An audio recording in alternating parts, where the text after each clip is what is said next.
우리 성봉에서 드리는 첫 번째 예배의 제목, 그리고 그 설교의 제목은 생명의 원천이라는 제목이고, 말씀은 시편 36편에서 5절에서 9절 말씀이에요. 전도사님이랑 여러분이랑 나눠서 같이 읽을게요. 한 절씩. 전도사님이 먼저 읽을게요. 여호와여, 주의 인자하심이 하늘에 있고 주의 진실하심이 공중에 사무쳤으며 주는 하나님의 산들과 같고 주의 심판은 큰 바다와 같으니까 여호와여, 주는 사랑과 진정을 하나님이여, 주의 인자하심이 어찌 그리 보배로우신지요. 사람들이 주의 날개 그늘 아래에 피하나이다.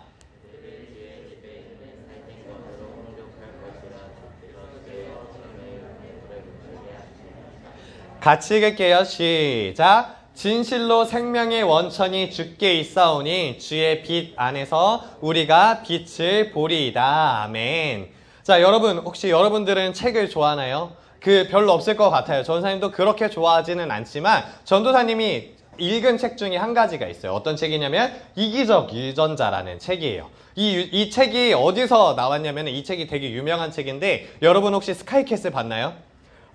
딱 아는 표정이었어. 스카이캐슬에 보면은 그 스카이캐슬에 가족들이 모여가지고 북스터디를 하잖아요. 그때 그 책이 뭐였냐면 이 이기적 유전자라는 책이었어요. 이 책이 스카이캐슬이라는 드라마를 전사님 보지는 않았는데 그 장면을 본 기억이 되게 기억에 남아요. 그리고 그걸 보면서 이 책이 말하는 거랑 스카이캐슬이 말하고자 하는 거랑 되게 비슷하다라고 생각을 했어요. 자, 조금 설명을 해주면 이 책의 내용은 다음과 같아요. 이 책을 쓴 사람이 누구냐면 리처드 도킨스라는 진화생물학자예요. 과학자예요. 그래서 진화론을 연구하는 학자인데 이 사람이 뭐라고 말하냐면 사람에게 중요한 게 뭐냐면 유전자라고 이야기를 해요. 그리고 이 유전자 안에 뭐가 있냐면은 유전자 안에 유전자를 보존하기 위한 프로그램이 담겨져 있다라고 해요. 그래서 사람이 행동하는 그 모든 행동들은 뭐냐면은 그 유전자 안에 담겨져 있는 프로그램대로 움직이는 기계뿐이다 라고 이야기를 하는 거예요. 그러니까 사람은 우리가 뭔가 행동하잖아요. 지금 만나서 전사님이 설교하면서 하람이를 봤어요. 그러면서 하람이를 보면서 하람이가 잘 이렇게 전사님을 잘 따라주고 하는 이런 모든 생각들, 그리고 전사님이 하람이에게 하람이가 교회에 왔을 때 하람아 안녕 이렇게 인사하는 그런 모든 행동들이 전사님이 하는 게 아니라 유전자가 시키는 대로 하는 것 뿐이다 라고 하는 거예요. 그래서 이 유전자 안에는 이기적인 형질이 담겨져 있어요. 그래서 왜냐면은 유전자가 자신의 유전자를 더 이렇게 다른 사람들 더 남겨야 되고 후손을 만들어야 되기 때문에 이기적일 수밖에 없다는 거예요. 그래서 만약에 내가 다른 사람한테 뭔가 좋은 행동을 한다고 하더라도 그 행동은 사실은 나를 위한, 그 유전자를 지키기 위한 행동일 뿐이다 라고 이야기를 해요. 이렇게 말하니까 되게 타당한가요? 여러분이 들어보기에 어때요? 맞는 말 같은가요? 아니면은 좀 그냥 허무맹랑한 소리인 것 같나요? 그냥 이 사람의 이야기를 듣고 유전자가 중요하다는 그 말을 듣고서 한번 생각을 해보면은 어떻게 보면 그 생각을 하고서 세상을 보면 좀 맞을 것 같다는 생각도 전사님이 조금은 들었어요. 왜냐면은 사람들이 무언가 행동을 할 때 모든 행동이 다 그렇진 않지만 대부분의 행동은 내가 이렇게 해주면 저 사람이 나한테 보답을 해주겠지라는 좀 내면의 마음을 갖고서 많이 행동을 하곤 하죠. 그리고 또 우리 세상을 살아가면서 보면은 이 유전자의 법칙대로 살아가는 사람들이 승승장구하는 걸 볼 수가 있어요. 돈을 잘 벌고 일단은 이 책을 쓴 리처드 도킨스의 책이 엄청나게 많이 팔렸어. 그럼 말 다 한 거 아니니? 이렇게 유전자에 따라서 가는 사람들이 세상에서 조금 더 잘 사나? 그리고 잘 사는 것들을 보면서 우린 이렇게 생각할 거예요. 그냥 이렇게 사는 게 맞는 건가? 이런 생각을 하게 될 거예요. 그리고 그 사람들이 우리를 보면 뭐라고 할 거냐면은 야, 너네 진짜 소모적인 행동 하는 거야. 너네가 여기서 예배 드리고 이 자리에 모여 있는 거. 왜냐면 이 리처드 도킨스가 그 다음에 어떤 책을 내냐면 만들어진 신이라는 책을 내요. 그래서 신이 이제 있지 않고 존재하지 않다라고 이야기를 하면서 그 책을 계속해서 만들어내요. 그러면서 우리한테 이야기를 하는 거예요. 너네 되게 의미 없는 행동하고 있는 거야 라고 이야기를 해요. 자, 여기까지 왔으면 이제 우리가 리처드 도킨스의 그 이야기에 맞서서 싸워야 된다는 것을 생각하게 될 거예요. 그렇다면 우리는 어떻게 이 사람에게 맞설 수 있을까요? 어떻게 맞설 수 있냐면은 사람이 행동하면서 이기적이지 않은 행동들을 이야기해주면 돼요. 왜냐면 이 사람은 리처드 도킨스는 사랑에 대해서 정확하게 표현할 수가 없어요. 왜냐면 사랑이라는 행동 자체가 뭔가 정의되지 않잖아, 얘들아. 사랑이 정의되어 있지 않잖아. 그래가지고 유전자가 보여주기보다는 그냥 유전자가 행동하다가 나오는 일시적인 하나의 행동으로만 볼 수밖에 없어요. 그래서 우리는 사랑에 대해서 이 사람에게 이야기를 할 수 있을 것 같아요. 그리고 가장 중요한 것은 무엇이냐면 우리가 받은 사랑에 대해서 이야기를 해야 돼요. 왜냐면은 우리가 지금 이 자리에 있는 것은 예수님께서 자신을 희생하시고 우리를 사랑하셔서 자신을 희생하시고 우리를 위하여서 희생하시고 우리에게 생명을 주셨잖아요. 우리가 그 사랑을 믿고 따른다면 우리는 더 이상 유전자 법칙에 따라서 살아가는 것이 아니라 예수님의 사랑 법칙에 따라서 살아갈 수가 있다는 것이에요. 자, 이렇게 생각하면 우리가 더 이상 리처드 도킨스의 이야기를 믿거나 아니면 혹은 그들의 이야기에 현혹되거나 할 필요가 전혀 없을 거예요.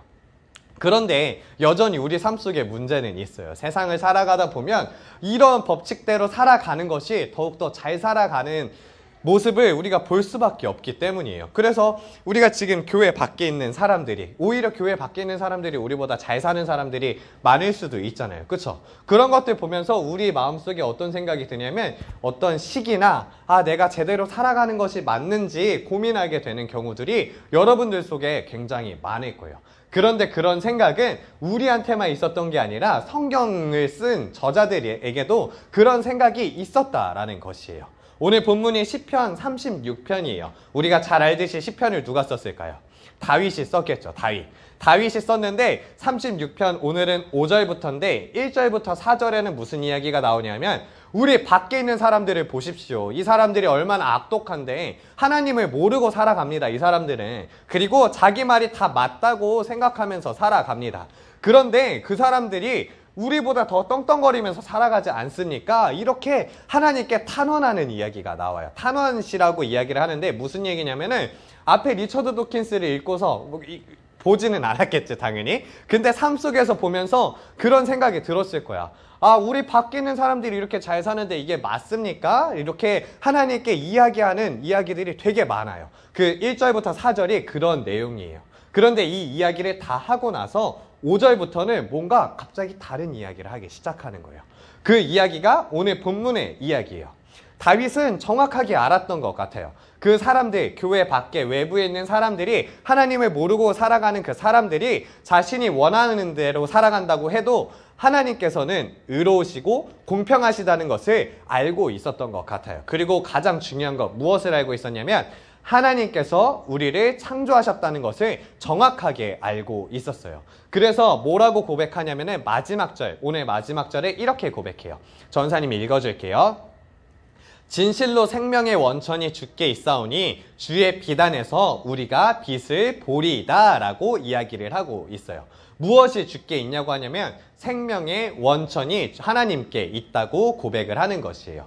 이 생명의 원천, 무슨 뜻일까요? 생명의 원천.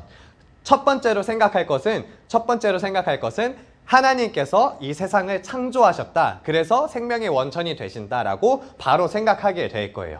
그런데 여기서 말하는 생명의 원천은 하나님께서 창조하신 것 이후의 이야기까지 포함하고 있어요. 그러니까 생명의 원천이란 무엇이냐면 하나님께서 세상을 창조하시고 그리고 우리가 지금까지 살아가잖아요. 지금까지 살아가는 그 삶의 근거가 되신다는 것이에요. 왜 이렇게 생각해야 되냐면은 이전에 우리는 하나님께서 세상을 창조하시고 그 생명의 원천이 끝났다고 생각을 하잖아요. 만약에 그렇게 생각하면은 하나님께서 세상을 창조하시고 우리와 관계없다라고 생각할 수가 있어요. 그리고 많은 사람들이 그렇게 생각하면서 잘못을 저질렀어요. 그런데 우리가 기억해야 할 것은 하나님의 생명의 원천은 태초에만 있었던 것이 아니라 지금 이 순간 이 자리에까지도 하나님의 생명의 원천은 계속해서 이어지고 있다는 것이에요. 그래서 우리가 진짜 사람답게 살고 인간답게 살려면은 그냥 그 유전자의 법칙에 따라가는 것이 아니라 생명의 원천이 되신 하나님을 쫓아서 하나님의 법칙에 따라서 살아가야만 한다는 것이죠. 그래서 우리는 어떤 사람이냐면 하나님께서 창조하시고 그리고 생명의 원천이 이어져 있었는데 우리의 죄로 인해서 그 원천이 끊어졌었어요. 그래서 예수님께서 우리에게 오셨고 그 원천이 다시 회복된 그러한 사람이에요. 그래서 우리는 생명의 원천이 되신 하나님과 항상 항상 교제하면서 하나님께 생명을 공급받으면서 살아가야만 해요. 여러분, 세상에는 아주 많은 가치관이 있죠. 방금 전사님이 이야기한 것처럼 이런 유전자 법칙 혹은 돈의 법칙, 명예의 법칙, 이런 법칙들이 있어요. 그리고 그들의 법칙대로 세상을 바라보게 되면은 그들의 법칙이 맞는 것만 같아요.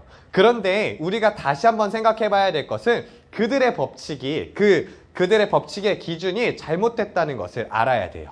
유전자 안에 정말로 그 프로그래밍이 되어 있었다면 그들의 말이 맞을 거예요. 하지만 우리가 살면서 보아왔듯이 유전자 안에 프로그래밍이 전체적으로 다 되어 있지 않아요. 그냥 먹고 마시고 이러한 욕구들이 있을 뿐이죠. 그리고 돈이 이 세상을 움직인다고 생각하는 사람들이 있을 거예요. 물론 돈이 세상을 움직이고 있기는 하죠. 하지만 우리의 근본이 되진 않잖아요. 왜냐하면 돈이 많더라도 사람들은 갈망함을 더 원해요. 더욱더 많은 돈을 원하고 더욱더 많은 쾌락을 원하면서 살아가요. 그렇다면 우리가 이걸 보면서 알 수 있듯이 돈이 채워졌다고 사람이 채워진 것은 아닌 것을 알 수 있어요.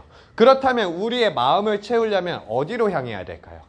바로 여기서 오늘 본문에서 말씀했던 것처럼 생명의 원천이신 하나님께 찾아가야 돼요.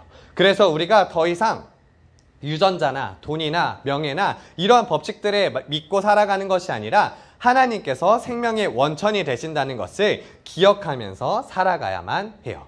하나님께서 우리 삶의 생명의 원천이 되세요. 그리고 항상 우리와 함께 하시고 우리의 생명의 공급자가 되세요. 여러분들이 그것을 알고 살아갔으면 좋겠어요. 그래서 우리가 하나님 생명의 법칙을 정확하게 알고 그 하나님 생명의 법칙을 세상에 보여주는 여러분들이 되었으면 좋겠어요. 학교나 학원 지금 요즘 잘 가지는 않지만 그리고 가정에서 우리가 다른 법칙들을 맞닿으면서 살지만 우리가 그 법칙에 매몰되는 것이 아니라 하나님 생명의 법칙을 온전하게 세워나가는 우리 중등부가 되어서 세상에서 학교에서 언제 어디서나 하나님 생명의 법칙을 드러내는 우리 중등부가 되었으면 좋겠어요. 이 생명의 법칙만 기억하고서 돌아가는 여러분들이 되었으면 좋겠어요. 전사님이 마지막으로 기도할게요. 전사님이 기도하겠습니다. 생명의 원천이 되시는 하나님, 하나님께서 우리 삶의 원천이 되신다는 것을 깨달았습니다. 우리가 세상의 가치관에 물들어서 하나님이 아닌 다른 것들이 우리 원천이 된다고 생각하면서 살아갔습니다. 이제 이전의 삶을 버리고 하나님께로 돌아가겠습니다. 우리가 하나님이 원천이 되신다는 것을 기억하고 그것을 알고 하나님만 의지하면서 살아가겠습니다. 우리의 삶 가운데에 풍성한 생명이 넘치게 하여 주세요. 우리가 항상 하나님과 함께하며 하나님께 공급받는 삶을 살아가게 하여 주세요. 이 모든 말씀 예수님의 이름으로 기도드립니다. 아멘.